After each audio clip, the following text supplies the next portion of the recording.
Bonjour, bonsoir, ça dépend Air Hollandi émission où on a tout message sur l'abino actualité politique de la République démocratique du Congo, bonga op abino président Ndondo Sardou, capitaine de l'équipe autrement dit charge à ma tête plus 243 89 67 46 727 benga commenté critiquer mais qu'on fait comme dit le chef de l'État Félix Antoine Tshisekedi Tshilombo, critiquer le régime c'est mieux mais qu'on fait les lots droit de réponse.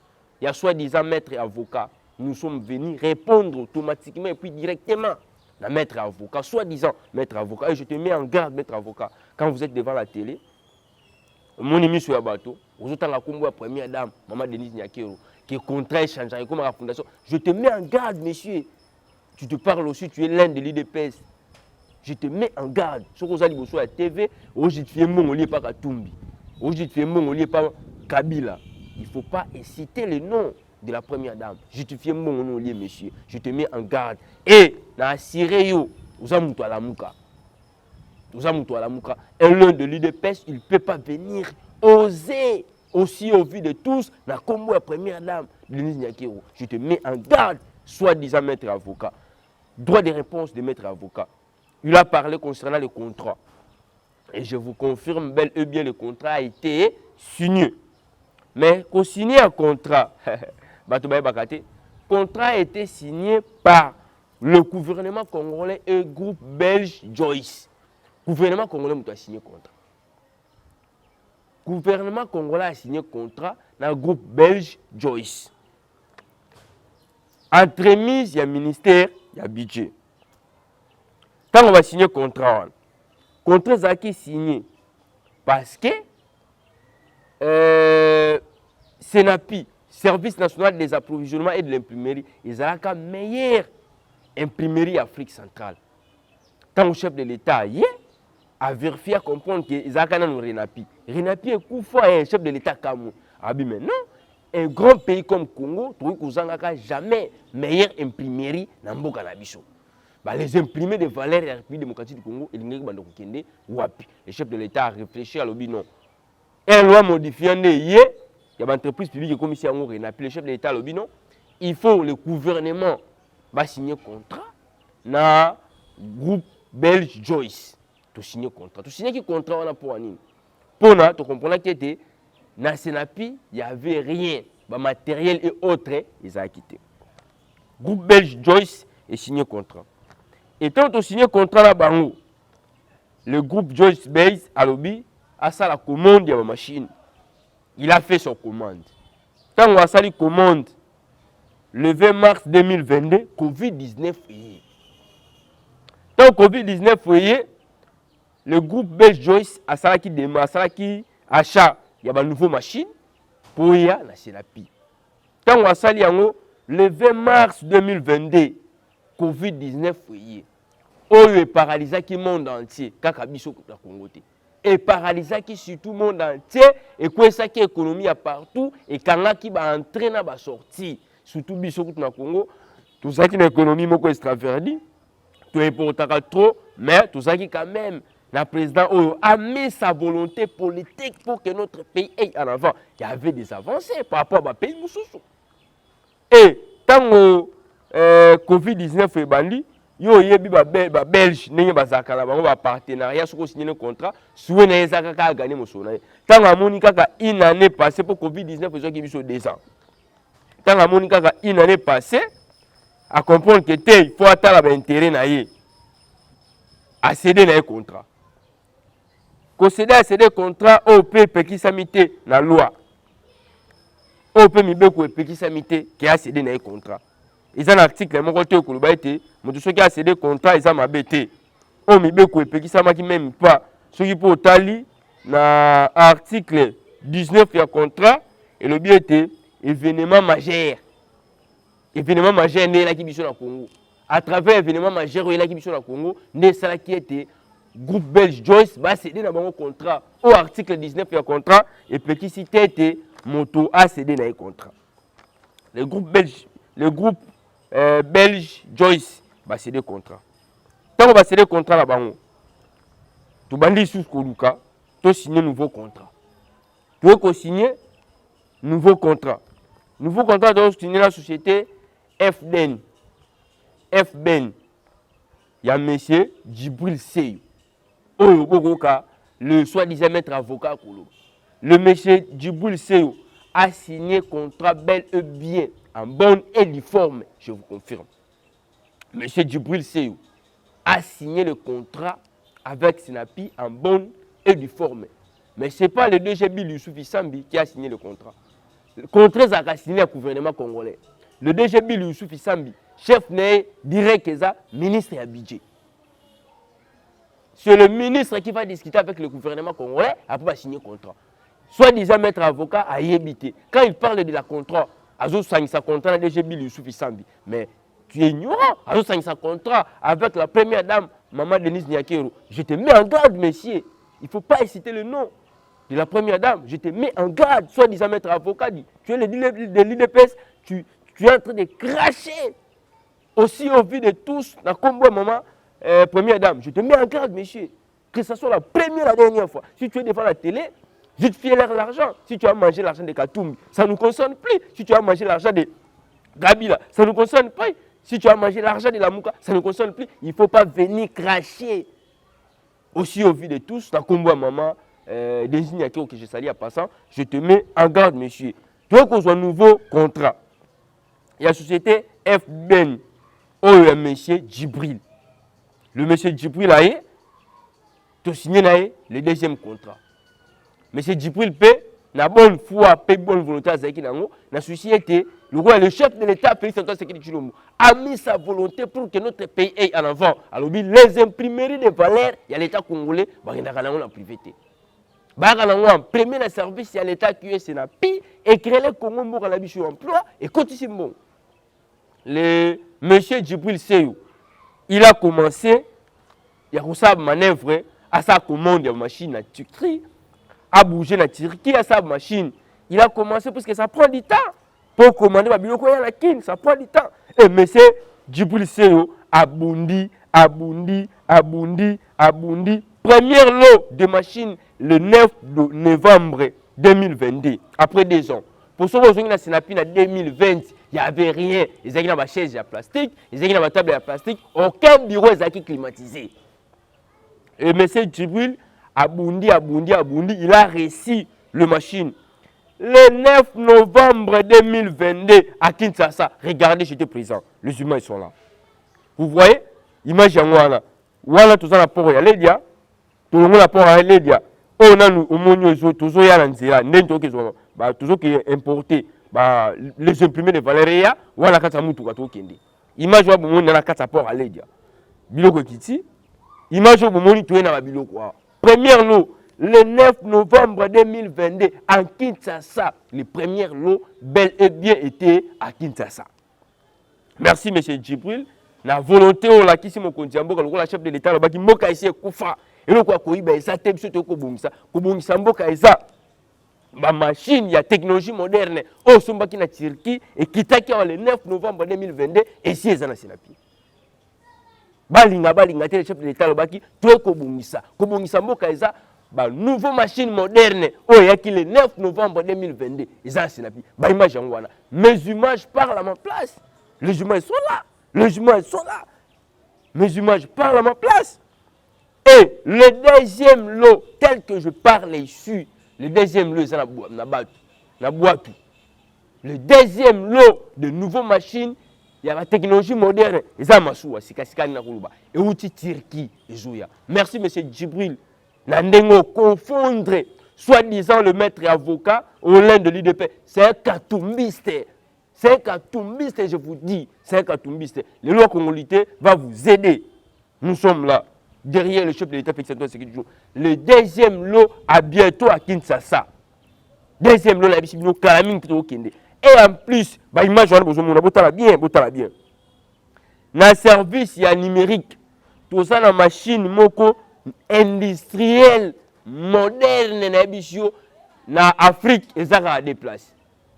Na Afrique, mobile, ils ont à déplacer. Ils ont en Tanzanie, dans la RDC, c'est qui mi balé tout à qui awa. Moko eke Tanzanie, moko etikali awa. Eza na Sinapi. Na service ya numérique, machine mo eza kuna industrielle moderne, soko tamboli na ba payer belé awa ezati. Et quand je parle que les imprimeries de valeur de l'État congolais, la privé, en premier le service, il y a l'État qui est Senapi et créer le Congo pour l'habitude emploi et continuer. 23% de frais de fonctionnement. Pour que les imprimés de valeur de l'État congolais, ça va être sécurisé à travers Senapi. Au lieu de 23%, ça peut être 10%. 13% pour économiser que c'est l'État. Senapi a un rôle, il y a un budget, il y a un budget. Et ce monsieur-là a beaucoup parlé. Il y a 35 milliards et 35 millions. 35 millions, c'est un financement pour acheter les machines et réhabiliter Senapi, soi-disant maître avocat. 35 milliards, c'est l'argent de financement pour réhabiliter Senapi et acheter les matériels. Premier lot, la bête sur Isaki. Mes images parlent à ma place. Le premier lot est là. Et le second lot, je vais encore aller là-bas pour récupérer ça. Monsieur, moi je ne parlais pas. Et quand à lobby, contre Chanjaka, ce qui est créé par DGB Lussoufissam, comme moi DGB Lussoufissam, ce n'est pas le DGB Lussoufissam qui a signé le contrat, il est seulement exécutant. Son chef direct, c'est le ministère du budget. Le contrat était bel et bien signé par le gouvernement congolais, monsieur. Tu penses que quand tu es devant la télé, tu dis des Français, tu parles des Français, tu es en train de crier, tu maîtrises des choses. Eh monsieur, tu ne peux jamais citer le nom de DGB Lussoufissam. Il est exécutant, il est directeur de l'entreprise. Ce n'est pas lui qui est là, redevable pour signer le contrat. C'est bel et bien le gouvernement. Et entremise d'un ministre de la budget, monsieur. Et tu es là en train de mettre encore le nom de notre chère première dame, Maman Denise Nyakero. Et je te mets en garde. Et je te dis encore, si tu es en train de oser, de toutes les façons, on porte plainte sur ton combat, maman. Moi, je te dis, on porte plainte. Si tu continues encore de oser au nom de notre première dame, on porte plainte. On porte plainte. Quand tu es en train de justifier l'argent, il faut justifier son argent. Katumbiste, quand tu as bouffé l'argent de Katumbiste, et quand tu as bouffé l'argent de qui que soit, il faut que autorité et je te mets en garde. Abeti sur la bulletin. Je dis bel et bien 5000 bulletins, ils ont Senapi. Obano bastanga ka mode de gratuité. Nasi boka na ebisarabino. Bazwaka ngo kuna ofeli. Quand on parle que Senapi aza, tant on mettra sur la robaité, Senapi aza, je m'excuse, pilier. Il y a un gratuité d'enseignement. C'est ça.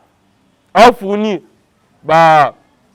bureau, il y a un service, établissement, il y a une entreprise, il y a une administration. Mais quand tu es solo, on habite sur qui le maître avocat, soi-disant le maître avocat, parler le français, ce n'est pas comprendre des choses, monsieur. Parler le français, ce n'est pas être un bon communicateur. Tu peux communiquer à Lingala, tu peux communiquer à Chiluba, tu peux communiquer à n'importe quelle langue. Mais il faut avoir le maîtrise des choses. Tu n'as pas le maîtrise, monsieur. Allez faire ce que tu veux faire. Mais je te mets en garde. Quand je suis en colère, parce que tu as cité le nom de notre chère première dame, je te mets en garde, monsieur. Si tu continues à oser avec le nom de première dame, je vais porter une plainte contre vous, monsieur. Si tu as envie de justifier son argent, allez justifier l'argent. Abeti lisula koloba contre Chanjakate, ba Congolais à Kosibino. Et c'est la place contre Chanjakate. Et le DG Youssouf Bili Sampi a changé le contrat comment? Parce que ce n'est pas lui qui a signé le contrat. Le gouvernement congolais, en trémise de la ministère du budget, n'a pas signé le contrat. Et le DG Youssouf Bili Sampi a bêti sur le solo, il y a une prime. Non, la prime, j'ai déclaré. Il est d'abord menteur. Ceux qui n'ont jamais déclaré, il peut passer dans la télé. Alors, DG Youssouf Bili Sampi, c'est un pi, va fonctionner à l'État. Fonctionnaire à l'État, la matrique, les deux gens au salaire, alors les gars, vous expliquez. Les solos, il y a Nini, il y a Betty, il y a les solos, il y a ma prime. C'était comment? Na Senapi, ils ont des agents. Au bas de l'État, mais il y a des salati. Avant d'aller à transporter, à bureau, à entreprise. banda 2020 tant Senapi ezaka lokola WC avant arriver à DG Youssouf Bili Sampi Senapi comme stable tant le DG Youssouf Bili Sampi a vérifié furtif ya ba gens à comprendre que majorité baka musalate. Il a fait un appel aux tous aussi au vu de tous à lobby te ba gens tout boyaka musala na absence ya ba jo banoya musalate une petite groupe bande kuya bande ko linga l'autre agent bayate pour prime na Senapi eza quand les cas les opprimés de valeur et côté et puis maintenant bateau basali musala baza sur place bakabo le prime à l'époque na absence ya bateau bazaki ebele bande kuyate lokola prime wana comme par exemple bande kubima $1000 bato bazaki moke bazo kabola yango kitoko quand le DG Youssouf Bili Sampi aye alobi non non le travail muto tout aza agent on met aza censé au sam ça à ça il appelle ya bato tout tant bato tout baye na entreprise prime wana quand le même prime bato bandoli en groupe d'individus oh les directeurs et autres les gens de Katumbiste bato basali pendant 18 ans mais gestion na mboka o tant bato tout baye quand le même enveloppe ya prime ce qui est bimba pesi bato il faut chiter pour bato basaki mokie et groupe wana balingaki les autres ba jabaya te bavandaka na bandaku pour les primes wana et permettre bango bazoka yango belé yango azobeta lisolo wana il maîtrise même pas bien les choses messieurs azo maîtriser vraiment makambote likambo ya DG Bili Youssouf Sambi wana ezati le DG Bili Youssouf Sambi n'a pas signé le contrat il est seulement exécutant de leur chef ya ministre ya budget pour Senapi eza sous tutelle ya ministère ya budget avant 2020 soko zongi na Senapi nazo ebisa onde kolanga kolela okokuta bakiti ya plastique na batable ya plastique mais kota siko na Senapi climatisé ekoti ba bureau moderne ba machine moderne tande na koti na 14 vérifié je m'excuse wa ba image zo mona ngai na kati ya Senapi ba machine moderne auto akina au premier lot merci monsieur Djibril et utaki Turquie ezape na mai et d'ici un peu de temps na okende kuzwa yango soki komi na port ya Ledia to kuzwa ba image to la qui s'assoit disant maître et avocat il est en train de se justifier l'argent des Katumbistes il est en train de oser et de cracher aussi au vu de tous la combo à première dame je te mets en garde monsieur si tu continues à oser je vais te porter les plaintes kuluba foncer na TV kuganga foncer na TV et la qui cité que osa la maîtrise ya makambo oyo le DG Youssouf Bili Sampi lo kwa salaka ce qu'il faut qu'on résilier contrat DG Youssouf muta ko sala ngote ya ko komaka ka epa ya chef na ye ministre ya budget nda kutala expliquer na gouvernement maître avocat lobby violation ya contrat article 19 ya contrat exact clair lobby événement majeur ya nini Covid-19. Quand on parle de Covid-19, et paralysa qui biso ba congolais, et paralysa que le monde entier. Tout kanga ki banzela, likona se ba vi bande ko bembuka te, koko so ya ki makasi na mboka o. Pour il y a eu de milliers et des milliers de morts au batu bakufaki à travers Covid-19. Article 19 per contrat exact clair lobby, événement majeur et pe ki cité mon toi c'est des contrats. A cité contrat na ye, monsieur Djibril Seyo a un contrat à bon et difformé. 35 millions au lobby. Et ça pour acheter le matériel de machine, ou tu tires que Zoya. Et réhabiliter Senapi, Senapi comme qui toko, bon, Senapi qui matiti partout. Nous, on a un bureau climatisé, la machine, la technologie moderne, misale kosama, la tout, la machine, c'est ni organe d'élection.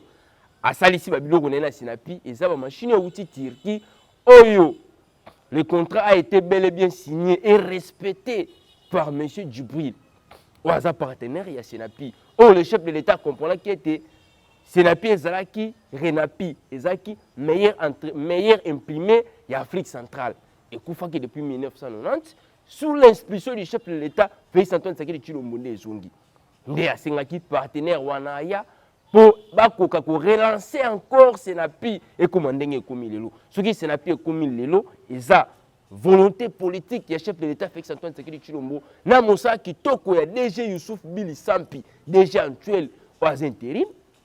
Na mosa qui toko. ba directeur ba katumbiste lokola va comprendre que la loi congolité écoute déjà la session il y a avril et vous a discuté dans l'Assemblée nationale ba katumbiste tout ba panique ba ancien directeur o ba koka mosala te o esaka mamuti ma passe ndenge Senapi ebonga ndenge le chef de l'état a relancé Senapi ndenge mokonzi mboka atie coup de pouce pour que Senapi ekende liboso yango moni ba utiliser le maître avocat za katumbiste a na casquette ya IDPS azo osé puis azo matisa ton liboso na kombo ya première dame. Monsieur, fais gaffe. J'ai dit fais gaffe. Service national des approvisionnements et de l'imprimerie Senapi en cycle. Les imprimeries de valeur à l'État congolais, bagenda na privé. Bagana en premier na service à l'État qui est Senapi et créer le Congo mboka na biso emploi et cotiser mon 23% au magala budget ya frais de fonctionnement et vous allez sécuriser. Senapi eza UGF qui makambo etali les imprimés de valeur. Trois de réponses, il y a soi-disant maître avocat, je crois que éclairci yo na makambo yeba quitté. Et puis monsieur Djibril Ozobenga sénégalais, c'est un Congolais. Tu n'as pas maîtrisé des choses, monsieur soi-disant maître avocat. Monsieur Djibril, c'est un Congolais, c'est pas sénégalais. Si tu n'as pas maîtrisé des choses, il faut que tu peux apprendre. Au cas où tu es français devant la télé, tu maîtrises des choses et puis tu es un communicateur. Non. Nous, biso bato aujourd'hui, formation, na école, il y a Kondo et Tshisekedi Ouamoulou, des restes mémoire infectieux limité. Nous sommes plus forts par rapport aux communicateurs. Tout. Pour moniter IDPS. Beaucoup de communicateurs parce que nous étions bien formés par Kondo et Tshisekedi Ouamoulou, des restes mémoire. Na comprendre que vous avez Katumbiste, vous avez IDPS. Et l'un de l'UDPS, il ne peut pas venir cracher devant la télé aussi et au vu de tous. Azotanga Kombo, la première dame. Maman désigne que je salue à passant. Merci à ma puta. Oyo pesi ba maman ba sepeli. Balobi, roumen na ngwende na yo 144 de pouvoir. Ndenge ba maman balobi, bazo préparer le lengeni ba kopesa mokonzi ya mboka, majorité écrasante. Droit de réponse. Il y a Service national des approvisionnements et de l'imprimerie Senapi. Toi qui vous répondre de soi-disant maître avocat. Merci le DG Bill Youssoufi Sampi. Namosa qui toko zosa na Senapi. Tokoya li susu soki oleki. Tokoya li susu soki oleki. Merci.